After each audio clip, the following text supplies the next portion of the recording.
자기 자신이 승리의 드라마를 쓰는 각본가이다. 그리고 주인공이다. 셰익스피어는 위대한 극작가답게 몇 번이고 이런 의미의 글을 썼다. 온 세상은 무대이고 사람은 남녀를 불문하고 모두 배우에 불과하다. 불법은 인생이라는 드라마의 각본을 쓰는 사람도 연기하는 사람도 자기 자신이라고 가르친다. 다른 누군가가 각본을 쓰는 것이 아니다. 자신이 쓰고 자신이 명배우로서 연기한다. 이것이 일념삼천의 법리에 담긴 매우 적극적인 인생 철학이다. 자신이 작가이고 자신이 주인공이다. 멋진 드라마를 연기하려면 눈앞에 또렷하고 선명하게 떠오를 때까지 각본을 머리에 철저히 입력시키는 것이 중요하다. 마음속으로 리허설을 해야 할지도 모른다. 승리의 드라마의 목표를 종이에 써서 마음에 스며들 때까지 몇 번이고 되풀이하는 방법이 효과적일 때도 있을 것이다. 어느 남자아이는 어릴 때 사고로 한쪽 다리가 짧아졌다. 하지만 부모는 어떠한 일이 있어도 너는 할 수 없어라든지 너에게는 무리다라고 절대로 말하지 않았다. 무엇이든 다른 아이와 똑같이 시키고 운동도 시켰다.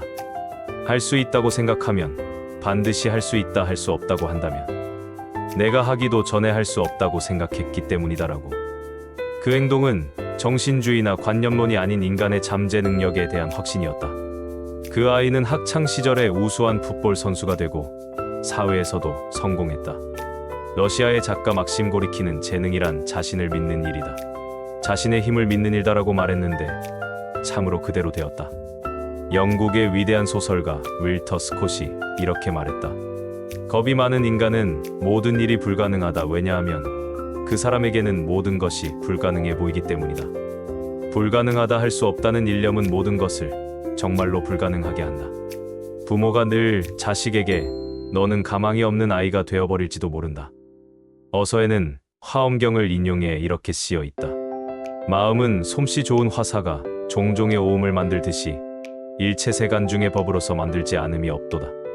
뛰어난 화가가 자유자재로 여러 가지 모습을 그리듯이 마음은 세상의 온갖 현상을 만들어낸다. 마음 외에 다른 법은 없다. 대성인의 편지를 배독하면 언제나 상대에게 적합한 예를 인용하고 문증을 들어 어떻게든 마음을 바꾸고 일념을 강하게 하여 확신과 자신감을 갖게 하시려는 대성인의 마음을 느낄 수 있다. 언제나 태양처럼 희망과 격려를 보내셨다. 마음이 바뀌면 일체가 바뀐다는 점을 알고 계셨기 때문이다. 순조롭게 승리한 사람은 대체로 만약 내게 그것이 있었다면, 만약 내게 이러한 문제가 없었다면 하고 생각한다. 하지만 그것은 결국 푸념이다. 어려움이 없는 사람은 없다. 어느 실업가가 친구에게 말했다. 자네는 늘 문제가 많아서 하고 한탄하지 않는가? 실은 내가 아는 어떤 곳에 사람이 1만 명이나 있어도 모두들 전혀 문제도 없고 괴로워하지도 않는 곳이 있다네. 소개해줄까? 친구가 꼭 부탁하네라고 답하자 실업가는 그 친구를 묘지로 데리고 갔다. 인간은 살아있는 한 반드시 괴로움이 있고 과제가 있다고 가르치는 이야기이다. 그 과제를 어떻게 이겨내는가? 그 도전을 통해 더욱 풍요로운 인생이 된다. 불법은 번뇌즉보리를 설한다.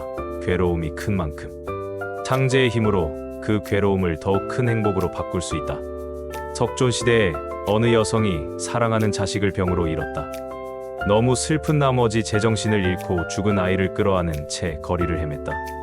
사람을 만날 때마다 이 아이에게 약을 주세요라고 말했다. 어떤 사람이 그 여성을 가엾게 여겨 석존에게 데려가자 석존이 이렇게 말했다. 그래 알겠소. 좋은 약을 주겠소.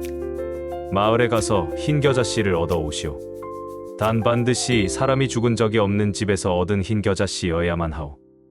여성은 시내를 한 집 한 집 돌며 찾아다녔다. 하지만 사람이 죽은 적이 없는 집은 한 집도 없었다. 마침내 그 여성은 인간은 반드시 죽는다. 자신의 슬픔만이 특별하지는 않다는 점을 자연스럽게 깨달았다. 그리고 영원한 생명을 깨닫기 위해 석존의 문화가 되고 성자로 칭송받기까지 했다. 석존은 이렇게 방편을 써서 자신만의 슬픔에 사로잡힌 여성의 마음을 풀어주고 해방시켰다. 그리고 3세의 생명관을 바탕으로 하는 더욱 커다란 지혜에 눈뜨게 했다. 어쨌든 경애를 열어야 한다. 인간은 언제나 자신의 일만을 생각하면 점점 작은 마음 작은 자아로 굳어지고 만다. 법을 위해 사람을 위해 사회를 위해라는 활짝 열린 커다란 목적을 향해 행동하며 일심의 묘용에 의해 커다란 마음 커다란 자아가 구축된다. 커다란 마음, 즉 큰 행복을 만끽할 수 있는 마음이다. 작은 마음일 때는 중압감으로 느껴지던 괴로움도 가볍게 느끼고 유유히 내려다볼 수도 있게 된다. 여러분은 이 일심의 묘용을 멋지고 상쾌하게 증명하는 인생을 살아가기 바란다.